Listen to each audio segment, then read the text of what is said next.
दोस्तों, south America महाद्वीप के एक बहुत बड़े भूभाग पर अमेज़न के जंगलों का फैलाव है और इन जंगलों का राजा है एनाकोंडा। हालांकि एनाकोंडा एक विष रहित सांप है, लेकिन ये सांप बेहद ताकतवर है। एनाकोंडा किसी इंसान को अपनी कुंडली में जकड़कर उसकी तमाम हड्डियां तोड़ सकता है। एनाकोंडा को आमतौर पर अपने से कहीं अधिक भारी जीवों का शिकार करते हुए देखा जा सकता है। वहीं अमेज़न के इन हरे भरे वर्षा वनों से लगभग 10,000 किलोमीटर दूर सूखे रेगिस्तानी जंगली इलाके में एक और जंगल का राजा राज करता है। ये राजा है अफ्रीकन बब्बर शेर। शेर के खूंखार दांतों और पंजों की ताकत से हम सभी वाकिफ हैं। शेर अपनी तुलना में 3 गुना ज्यादा भारी भैंसे की गर्दन भी दबोच कर उसका काम तमाम कर डालता है। वैसे तो शेर और एनाकोंडा अपने अपने क्षेत्रों के राजा हैं, लेकिन इनके रहने के इलाके अलग अलग हैं, इसलिए इन दोनों का कभी आमना सामना नहीं होता। लेकिन आपको क्या लगता है कि अगर इनका आमना सामना हो जाए और ये दोनों राजा एक दूसरे पर हमला कर बैठे तो इनमें से कौन सा योद्धा विजेता होगा? जाहिर है इनमें से किसी एक की जीत का फैसला दूसरे की मौत से ही होगा। चलिए आप अपने हिसाब से एक विजेता को चुनिए और वीडियो को आखिरी तक देखकर जानिए कि आपका चुना विजेता शिकारी साबित होगा या शिकार। आकार। दोस्तों, अगर हम शेर और एनाकोंडा के आकार की तुलना करें तो ये थोड़ा कठिन कार्य है, क्योंकि इन दोनों ही जानवरों की बनावट में कुदरत ने बहुत ही ज़्यादा असमानताएं रखी हैं।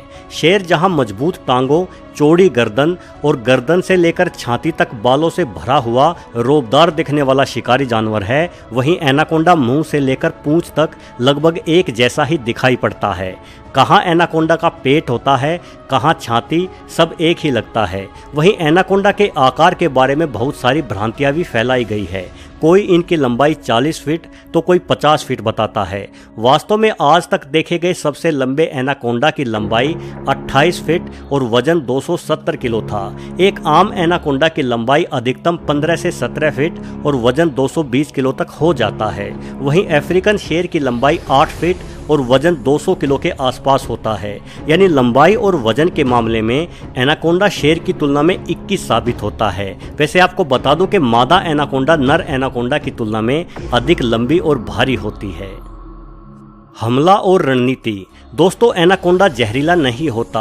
एनाकोंडा अपने भारी भरकम शरीर की सहायता से अपने शिकार को जकड़ लेता है और अपने शिकार द्वारा लिए गए हर सांस के साथ अपनी पकड़ और भी मजबूत करता जाता है। यानी अगर आप एक एनाकोंडा की पकड़ में हैं तो जैसे ही आप सांस छोड़ोगे तो आपकी छाती हवा निकलने के कारण अंदर की ओर जाएगी। वैसे ही एनाकोंडा अपनी पकड़ को और भी अधिक खींच लेगा, जिस कारण से अगली बार आप सांस लेते वक्त अपनी छाती और फेफड़े पहले जितने नहीं फुला पाएंगे और आप कम मात्रा में ही हवा अंदर ले सकेंगे।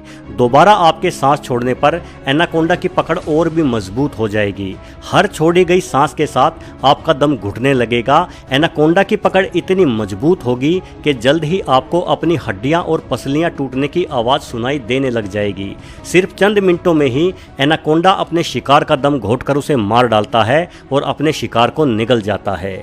वहीं शेर अपने दांतों और पंजों से हमला करता है। शेर के पास 30 दांत होते हैं और शेर के सामने के काटने वाले दांतों की लंबाई 2.5 इंच तक होती है। इन दांतों को कैनाइन टीथ कहा जाता है। अपने शिकार की गर्दन में शेर अपने दांत धंसा देता है, जिससे शेर के शिकार की सांस की नली कट जाती है और वो मारा जाता है। साथ ही शेर के 1.5 इंच लंबे नाखून भी किसी तेज छुरी के समान होते हैं। अपने अगले ताकतवर पैरों द्वारा किए गए जोरदार वार के कारण शेर के पंजे उसके शिकार की त्वचा और मांस को उखाड़ फेंकते हैं।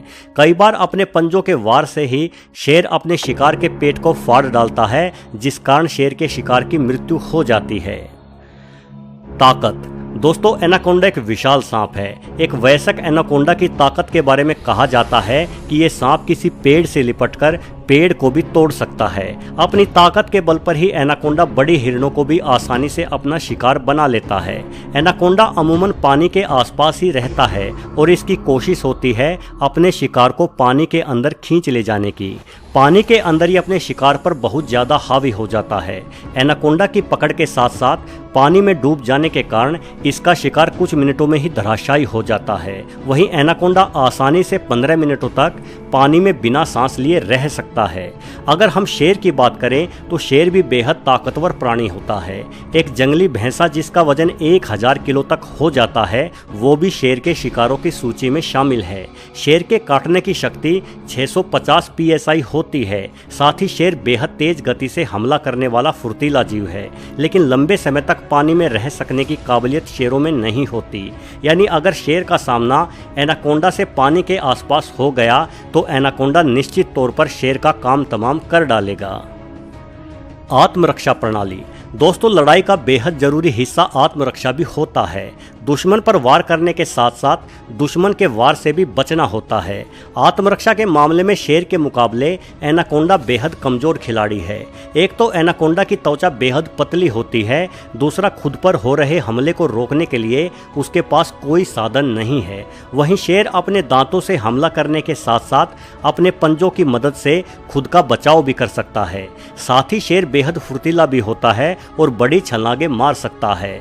शेर 60 किलोमीटर प्रति घंटे की रफ्तार से दौड़ भी सकता है और वक्त आने पर खुद के बचाव के लिए तेजी से पेड़ पर भी चढ़ सकता है। वहीं फिल्मों में दिखाया जाता है कि एनाकोंडा बेहद तेज और फुर्तीले होते हैं और बहुत तेज गति से हमला भी कर सकते हैं, किंतु दोस्तों वास्तविकता कुछ और ही है।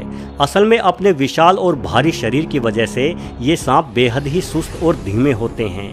एनाकोंडा की रेंगने की अधिकतम रफ्तार सिर्फ 10 किलोमीटर प्रति घंटा ही होती है। वैसे एनाकोंडा पेड़ पर भी चढ़ सकता है, लेकिन इसमें भी उसे काफी समय लग जाता है। शेर एनाकोंडा की तुलना में कहीं अधिक समझदार और सतर्क भी होता है। एक शेर अपनी नजरों से अपने शिकार या दुश्मन को कभी ओझल नहीं होने देता। मौका पड़ने पर शेर एक दूसरे की मदद भी करते हैं। जैसे एक बड़े भैंसे को मारने के लिए कई सारे शेर तुरंत एकजुट हो जाते हैं। यानी अगर किसी शेर को एनाकोंडा अपनी पकड़ में ले भी लेता है तो दूसरा शेर तुरंत एनाकोंडा पर हमला कर देगा। दोस्तों, पूरा निष्कर्ष यही निकलता है कि एनाकोंडा और शेर की लड़ाई में विजेता होना परिस्थितियों पर ही निर्भर करता है। यदि शेर पानी पीने के लिए किसी तालाब के निकट जाता है और उस समय उसकी मुठभेड़ एनाकोंडा से हो जाती है तो एनाकोंडा के जीतने की संभावना काफ़ी अधिक है।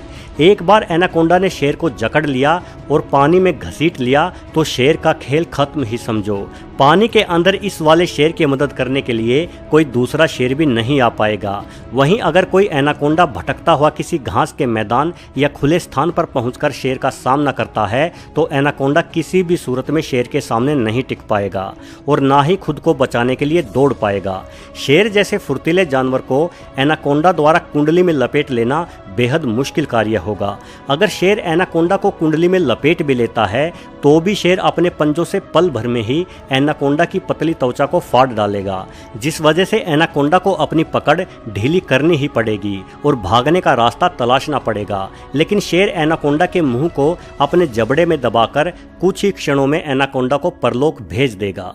वैसे आपके अनुसार शेर और एनाकोंडा की लड़ाई में विजेता कौन होगा? कमेंट्स के जरिए जरूर बताएं।